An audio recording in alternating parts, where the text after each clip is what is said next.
అంబేద్కర్ రచించిన రాజ్యాంగాన్ని ప్రతి ఒక్కరూ తెలుసుకోవాలన్నారు కాంగ్రెస్ నేత ఫిరోజ్ ఖాన్. హైదరాబాద్ మాసప్ ట్యాంక్ వద్ద అంబేద్కర్ జయంతి వేడుకలు నిర్వహించింది భీమ్ సైనిక్ ఫౌండేషన్. అంబేద్కర్ చిత్రపటానికి పూలమాలలు వేసి నివాళులర్పించారు నాయకులు. ఎమ్మెల్యే వివేక్ వెంకటస్వామి ఆధ్వర్యంలో కార్యక్రమాలు చేపడుతున్నామని తెలిపారు భీమ్ సైనిక్ ఫౌండర్ సత్యనారాయణ. ఈ కార్యక్రమంలో మాజీ మంత్రి వేణుగోపాలాచారి, సీనియర్ జర్నలిస్ట్ పాసం యాదగిరి పాల్గొన్నారు.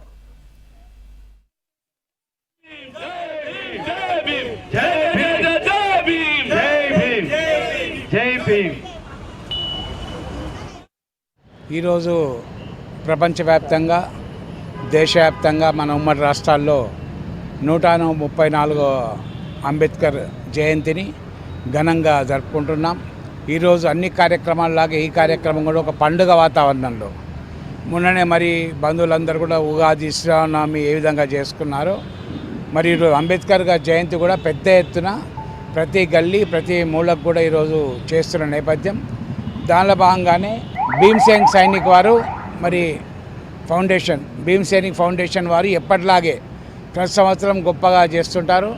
మరి అంబేద్కర్ ఆశయాలైనా ఈరోజు మరి సమీకరించు, బోధించు, మరి ఈరోజు మరి పోరాటం చేయన్న ఒక ఆలోచనతో ఏదైతే వాళ్ళు ఈరోజు అంబేద్కర్ గారు మన అందరికీ జాతికి ఒక మాట చెప్పారో దానిలో భాగంగానే ఈరోజు ఎన్నో హక్కులు మనం ఈరోజు అన్ని సంఘాల నాయకులతోటి సాధించుకున్నాం.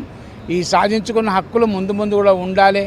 మరి జాతిలో ఎవరికి అన్యాయం చేయకుండా ఈరోజు ఏబిసిడి క్లాసిఫికేషన్ అయినప్పటికీ కూడా మరి ఆర్థికంగా సమాన ఫలాలు అందరికి ఇవ్వాలన్న ఈ ప్రభుత్వ ఆలోచనను ముందుకు తీసుకుపోవాలని ఈ సందర్భంగా కోరుతూ ఇవాళ 134వ బాబాసాహెబ్ అంబేద్కర్ జయంతి ఇక్కడ మహావీర్ హాస్పిటల్ ప్రాంగణంలో ఇక్కడ జరిగింది. ఇవాళ భీమ్ సైనిక్ ఫౌండేషన్ ద్వారా మేము ఎన్నో కార్యక్రమాలు చేపట్టి ఇక్కడ మన విజయనగర్ కాలనీలో హెల్ప్ ఫర్ హెల్ప్లెస్ అనే కాన్సెప్ట్ నడిపించి పేదవాళ్ళకి ఎడ్యుకేషన్, హెల్త్ అండ్ ఎంప్లాయ్మెంట్ మీద మాకున్న పరిధిలో మేము చేసుకుంటూ అలాగే అలా చేసినందుకు మాకు దళిత రత్న అవార్డు కూడా గవర్నమెంట్ ఆఫ్ తెలంగాణ తరఫున ఇవ్వడం జరిగింది.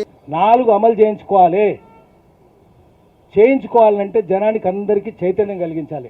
Collective political consciousness of the people, ప్రజలందరికీ ఉమ్మడి రాజకీయ చైతన్యం రావాలి.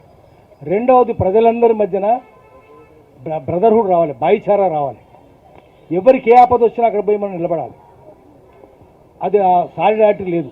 ఈ సాలిడారిటీ కూడా సాధించాలి. అందరి మధ్యన అన్ని కులాలు, మతాలు, ప్రాంతాలు, భాషలు, సంస్కృతులు, డబ్బులు ఉన్నోడు, డబ్బులు లేనోడు అందరి మధ్యన సాలిడారిటీ ఉండాలి.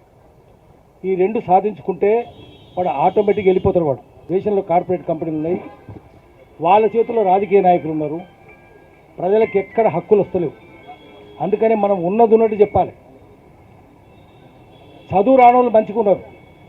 ఊర్లో ఎక్కడైనా యాక్సిడెంట్ అయితే, వాడు దారిన పోయేటోడు యాక్సిడెంట్ అయితే అందరు ఊళ్ళో వస్తారు, కాపాడుతారు. హైదరాబాద్ యాక్సిడెంట్ అయితే పక్కింటోడు కూడా పోడు. చదువుకున్న వాళ్ళ మధ్యన సాలిడారిటీ లేదు, చదువు రాని వాళ్ళ మధ్యలోనే ఉంది. गांधी जी, सरदार वल्लभ भाई पटेल, ये पूरे लोग के डायरेक्शन के अंदर अंबेडकर जी एक ऐसी किताब लाए जो पूरी दुनिया में मैं फख्र से बोलता। लोग, मैं जब बाहर की कंट्री जाता हूं तो लोग पलटा के मेरे को बोलते, अरे भाई तेरा इतना बड़ा विशाल देश, कैसा तुम इकट्ठा रह सकते?